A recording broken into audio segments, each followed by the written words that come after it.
Am I the a-hole for not wanting my husband to have access to my inheritance? My mother passed away last year.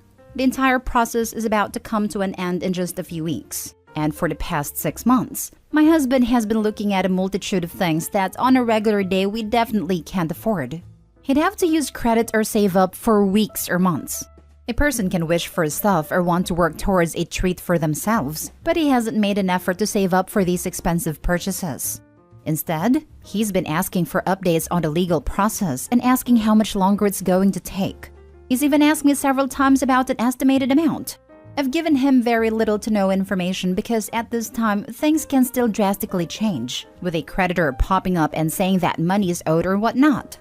He's not the most responsible person with money. I've managed the finances full-time for the past 3 years straight.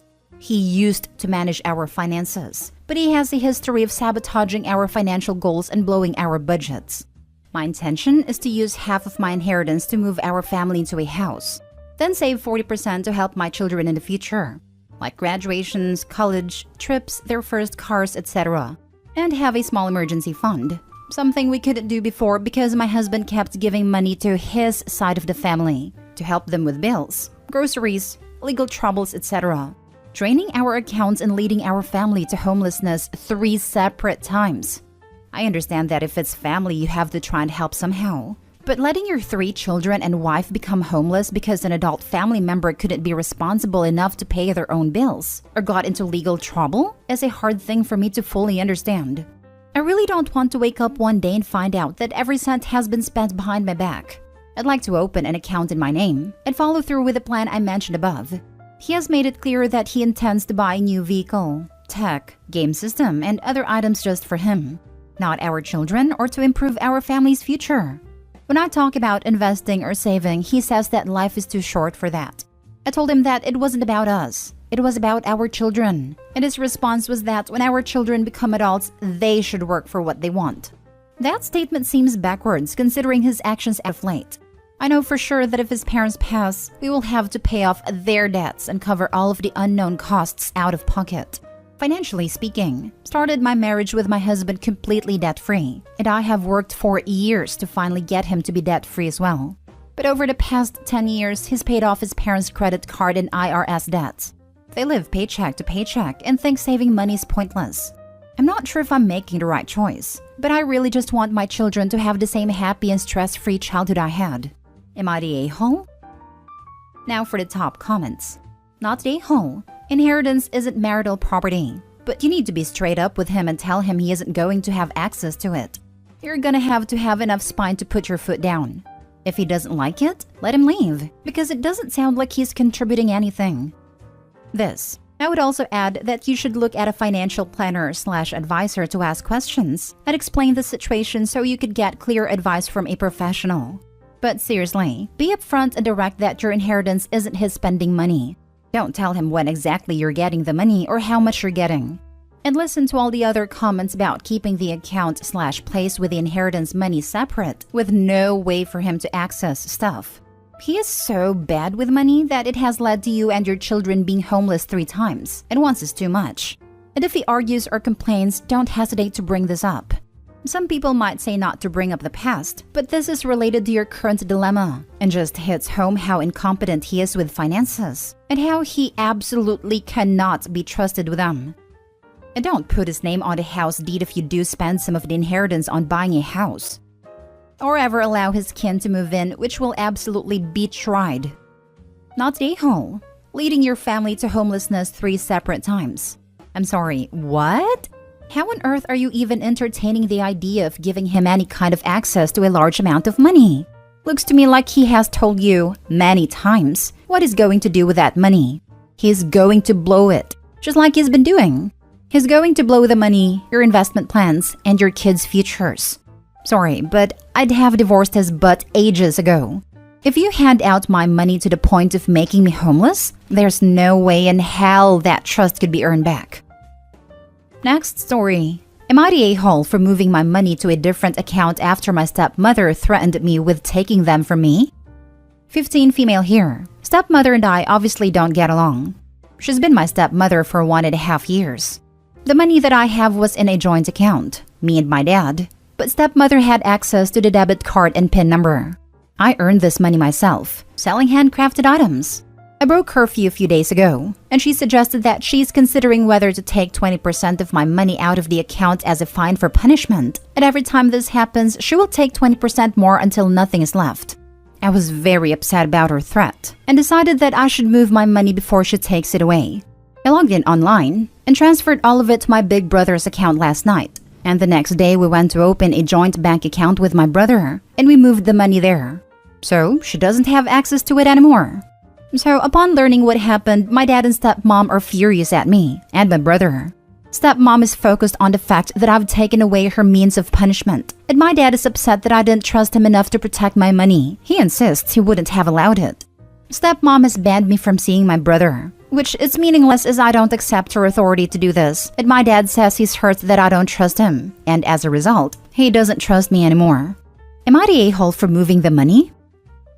Honestly, I completely agree with your actions here. Your stepmother threatened to steal your money from you, so you moved to protect it first. As to why you didn't trust your dad, well, why did she have access to the debit card and PIN for an account that wasn't hers? Not the a-hole. This is so important. Your dad broke your trust first by giving your stepmother access to the debit card and PIN. You didn't break trust. You prevented threatening theft. You literally moved your money out of the bank after the bank robbers told you they were going to go steal it. Not the a-hole. Your stepmom has wildly overstepped. And good on you for having the foresight to take preventive measures to protect your hard-earned money. Where was your dad when she first brought this up? Did he defend you? Especially since he disagrees with your stepmom, his issue should be with her for crossing the line, not with you for being smart about your money. He didn't defend me because he says I was wrong to break curfew, but he insists he wouldn't have allowed her to take my money. Then he should have spoken up when she made a threat and talked about an appropriate punishment for breaking curfew. Not the a-hole. It's your money. Maybe you'd trust your father more if he stepped up as a parent and told his wife that disciplining you for things like breaking curfew are his job, not hers. Exactly. Dad does not have Opie's back. What repercussions did she get for threatening Opie? Nothing. Next story. Am I the a-hole for refusing to cover his portion of rent after I made a stupid purchase that was over his budget? I won't say the item he bought for confidential issues alone, and details will be changed to a hypothetical standpoint. We are both in our 30s, married for a long time. We split bills 50-50. He is super materialistic when it comes to a certain hobby. Think cars or expensive hobby like that. Well, he went out last week and dropped close to $600 on one single item, which meant he is now over budget by $300 and doesn't have his portion of rent covered. He asked that I cover it and I said absolutely not. He knew rent was coming up and he went over budget anyways. Now he will have to pick up extra hours to make up for his losses.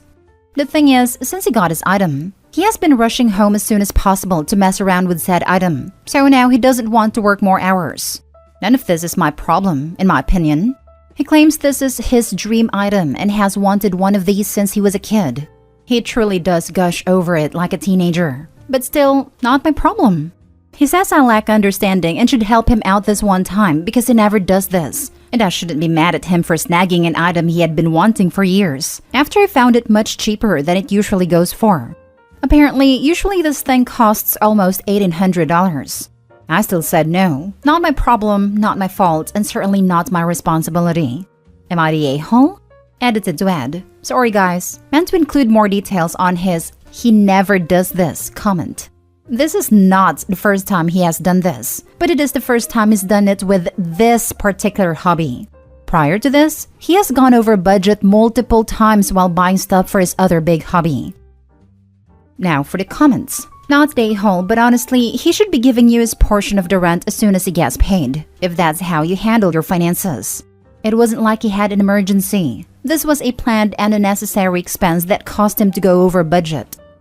I mean, if it was something that he's genuinely wanted for years, and he found it for literally a third of the cost, I can kinda see why he couldn't resist. But it is his responsibility, and if all he has to do is pick up extra hours for the next 2 weeks, then that's on him. I mean, if the item is not worth a couple of weeks of overtime, then he should resell it. Not the a-hole. Yep, he waited years to get this. He could put in the overtime to be able to afford it. He could also have asked Opie about covering rent before he made a purchase. What if Opie had, wholly within budget, spent the rest of Opie's own discretionary money for the month?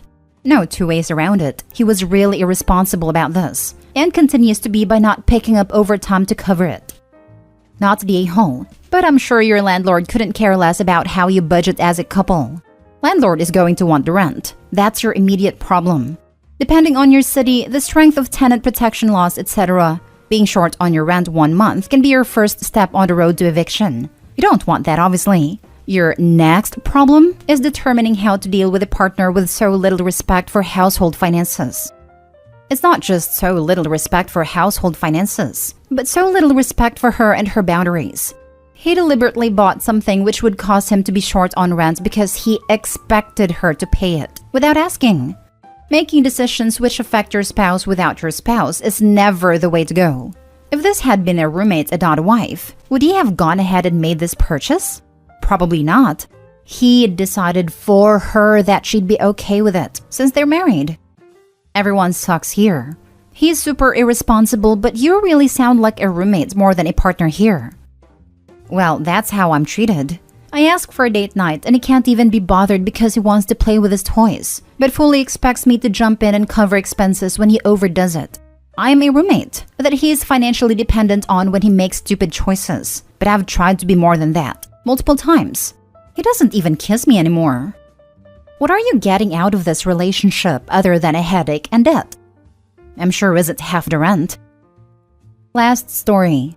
Am I the a-hole for turning my friend's daughter against her family? I'm 38 female and have a daughter V, 13. I have a close friend, Charlie, who has a daughter Amanda, also 13, with his wife Olivia.